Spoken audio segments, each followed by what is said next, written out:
All right, so today we're going to be looking at something pretty intense, I think, Yeah, drone warfare, and absolutely. how it's really changing the game. It is. We're going to be focusing specifically on the 2020 Nagorno-Karabakh war and how Yeah. drones were really a decisive factor there. Yeah. And you might think you know about drones in warfare, but Right. the sources we have here today really reveal how much of a game changer these things truly are. Well, this was a watershed moment, I think, in terms of warfare, this conflict. Yeah. This showed the world just how drone technology is going to be reshaping military thinking going forward. Yeah. Really saw the full spectrum there, from tactical advantages all the way to these kind of unsettling implications for the future of conflict. Yeah, we're not just talking about, basic surveillance or something. Right. We're talking about how drones are really shifting the balance of power, Mm, creating all these new tactics, and really blurring the lines of what warfare even looks like. absolutely. For example, everyone's talking about force multiplication, Right. but in Nagorno-Karabakh, we saw it in action. Right, yeah. Azerbaijan, using drones like the Turkish Bayraktar TB2, and especially the Israeli Harop, could strike with a precision and force that would traditionally require a much larger force and much more vulnerable force. Yeah, those HAROPs are really something else. I mean, Yeah. these loitering munitions, they just fly around until they find a target and then boom. Yeah. It's like a kamikaze drone. Basically. That must have been terrifying for Armenian forces. Absolutely. The psychological impact alone. Yeah. Imagine just always being under threat Yeah. from something you can't even see. Right. But beyond that fear factor, these drones allowed Azerbaijan to do something really interesting strategically. Yeah. They could target and neutralize Armenia's air defenses early on in the conflict, Right. which was a key component of their victory. So it wasn't just about having drones, it was about how they use them strategically. And Exactly. taking out those air defenses, that was It brilliant. was a textbook example of how to really exploit these advantages that drone warfare offers. It crippled Armenia's ability to fight back effectively, and it gave Azerbaijan this significant upper hand throughout the rest of the conflict. And it wasn't just the HAROPs. They were using drones for real-time intelligence surveillance and reconnaissance. Oh, absolutely. What the military folks call ISR. Mm-hmm. So they had this constant stream of information, giving them this huge tactical advantage. That's right. And that ability to adapt quickly on the battlefield based on what you're seeing, Yeah. in real time, that's crucial in modern warfare. Yeah. This isn't, your grandfather's static battlefield anymore. Right. Things are very fluid, and drones give you an edge in that kind of environment. Yeah, I was reading about how these drones are actually pretty cost-effective Oh, yeah. compared to traditional fighter jets. Absolutely. Not just in terms of money, but also in terms of pilot lives, too. Exactly. And that's a huge factor. It really is. I mean, the risk calculus changes completely. Yeah. You can send a drone on a high-risk mission without putting a pilot in harm's way. Right. And that has a huge implication for military strategy and even for public perception of warfare. Yeah, it makes you wonder if we're heading towards a future where wars are primarily fought with robots. It's a possibility we need to consider seriously. Yeah. And this conflict, while just one example, Right. it provides a chilling glimpse into what that future might look like.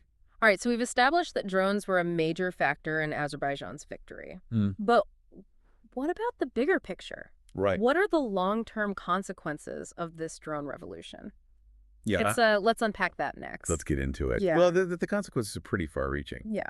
On the one hand, you have the obvious military implications. Right. Countries around the world saw what happened in this conflict, Yeah. and they realized, oh, wow, we need to either get in the drone game Yeah. or risk being completely left behind. It's like a drone arms race is heating up, Absolutely. but with even higher stakes. Yeah, exactly. And it's not just about, getting the drones. It's Mhm. about constantly innovating, Right. developing counter drone technology. Yeah.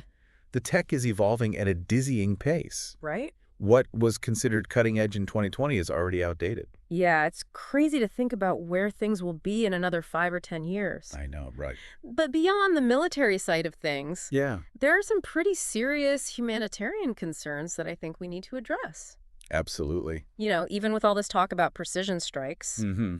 there's still the risk of civilian casualties. Oh, absolutely. And that raises some really tough questions about international law Right. and how it even applies to drone warfare. Yeah. How do you ensure accountability when you're using these remotely operated weapons? Yeah. How do you define proportionality in a drone strike? Right. These are issues that the world is still grappling with. It's like the technology has advanced faster than our ability to understand its full implications. That's a great point. We're in uncharted territory here. And Yeah.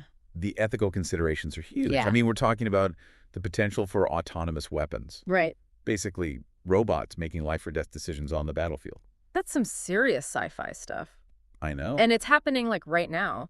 It is. You know, it makes you wonder, did the Nagorno-Karabakh conflict kind of change the way we think about war? Did it make these ethical dilemmas that we're talking about more urgent? Without a doubt. Yeah. This conflict wasn't just some regional flare-up. Right. It was a wake-up call, I think, for the entire world. Yeah. It forced us to really confront the realities of modern warfare and Yeah. all these uncomfortable questions that come with it. So where do we go from here? Right. Is there a way to kind of balance the tactical advantages that drones clearly offer with the need for ethical and responsible use? That's the challenge, isn't it? Yeah. I mean, we can't just ignore the potential benefits of this technology. Right. I mean, drones can be used for search and rescue missions, disaster relief, all sorts of things. Yeah. But we also can't just pretend that the risks don't exist. So it's about finding that middle ground. Yeah. Harnessing the power of drones without losing sight of the human cost. Exactly. And that's going to require a lot of things. Yeah. International cooperation, open dialogue, some serious soul searching about, Yeah. the future that we want to create. Well said. Thank you. I think that's a perfect place to wrap up this part of our deep dive. Okay. We've covered a lot of ground, from the tactical advantages of drones to the broader implications for warfare and, humanity as a whole. But before we go, I want to leave our listeners with one final thought. If this one conflict in 2020 spurred so much innovation and debate, Right. what will the future of drone warfare even look like? Well, It's a little unsettling to think about. it is. I mean, the potential for this technology to really escalate conflicts, Yeah. to make war even more impersonal, Yeah. I think it's a valid concern. But technology itself isn't inherently good or bad. It's all about how we choose to use it. So are we just at the tip of the iceberg here then? I think so. What kind of advancements are we even talking about in the coming years? Well, we're already seeing drones becoming more and more autonomous, Right. able to make decisions, without direct human control. Yeah. That raises a whole other set of ethical questions. Yeah. And then there's the potential for, swarms of drones, Oh, wow. coordinating attacks, overwhelming defenses. Yeah. It's almost like something out of a sci-fi movie.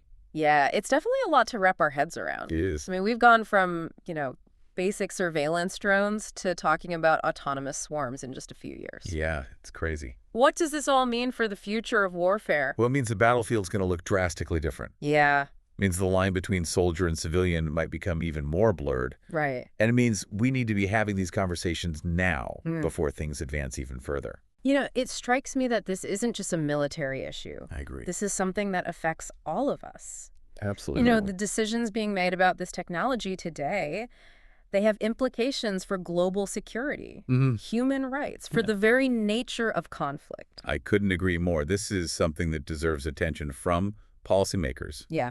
from ethicists, from everyday citizens. Right. We need to be informed, we need to be engaged, and we need to be ready to ask some tough questions about the future we're creating. So where can our listener go from here if they want to, dive deeper into this topic? There are some great resources out Okay. there. The Center for New American Security has done some great work on drone warfare. Okay. The Bulletin of the Atomic Scientists has also covered this, autonomous weapons issue extensively. Yeah. And of course, staying informed about current events is just crucial. Right. This technology is constantly evolving, and the conversation needs to evolve with it. All right. So to wrap things up, Okay. we've taken a pretty deep dive into drone warfare here. We have. Exploring how it played, such a pivotal role in that 2020 Nagorno-Karabakh conflict. We've seen how drones offer these tactical advantages, Right. but also raise some very serious ethical and humanitarian concerns. Yeah. We've touched on the rapid pace of technological advancement and what that might mean for the future of warfare. Absolutely. And most importantly, we've highlighted the need for open dialogue, critical thinking, and informed decision-making as we kind of navigate this complex and rapidly evolving landscape. Well summarized. Thanks. It's been a fascinating discussion, and Yeah, I hope our listeners will continue to explore these issues. absolutely. Thanks for joining us on this deep dive. Thank you. Until next time, keep learning, keep questioning, and stay engaged.